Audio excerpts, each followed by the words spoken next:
ये young age में जब कोई हार्ट डिसीज का पेशेंट बन जाता है या फिर किसी की मृत्यु हो जाती है तो इसका बहुत बुरा प्रभाव उसकी फैमिली पर होता है, क्योंकि ये एक ऐसी उम्र है जिस उम्र में बहुत सारी जिम्मेदारियां उस व्यक्ति के ऊपर होती है। लेकिन जब व्यक्ति की मृत्यु हो जाती है तो पूरी फैमिली बहुत बुरी तरह से प्रभावित होती है। क्या इस स्थिति से बचा जा सकता है? मैं कहूंगा हाँ, निश्चित रूप से बचा जा सकता है।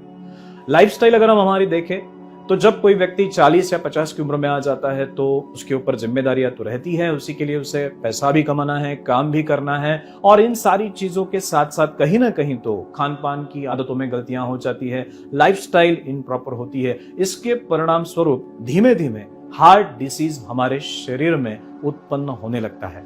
अगर सही समय पर हम जांचें करवा लें तो ये जो कुछ हार्ट डिसीज यंग एज में लोगों को अपना शिकार बना रहा है, इस स्थिति से हम समाज को बचा सकेंगे।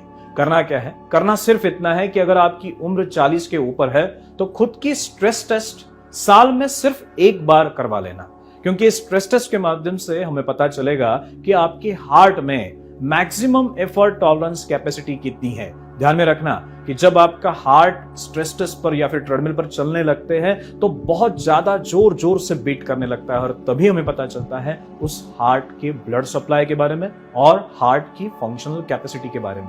अगर हम ये जांच करवा लेते हैं तो हार्ट में उत्पन्न होने वाली छोटी छोटी तकलीफें भी हमें सही समय पर पता चल सकती है। और यह भी ध्यान में रखना कि आवश्यकता नहीं कि हर एक पेशेंट जब स्ट्रेस टेस्ट के लिए जाए तो उसकी स्ट्रेस टेस्ट एबनॉर्मल ही आए। मैंने ऐसे देखा है कि करीबन 80% लोगों में स्ट्रेस टेस्ट पूरी तरह से नॉर्मल होती है।